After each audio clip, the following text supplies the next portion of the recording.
আসসালামু আলাইকুম রহমতুল্লাহ। প্রিয় ভাই ও বন্ধুরা, দেখেন বর্তমান মক্তব মাদ্রাসার কী অবস্থা।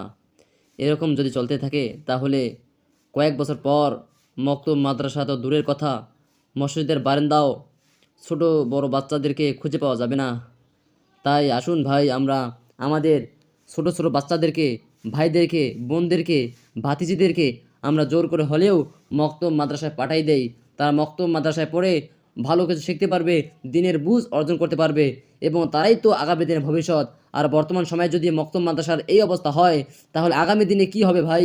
আমাদের এই বাংলাদেশ, ইসলামের বাংলাদেশ, দিনের বাংলাদেশ, কোরআনের বাংলাদেশ, তাহলে তো ভাই বাংলাদেশ থেকে যদি এরকমভাবে দিনই চর্চা ত্যাগ হয়ে যায় তাহলে কিন্তু আমাদের কপালে খারাপ কিছু আসতেছে ভাই।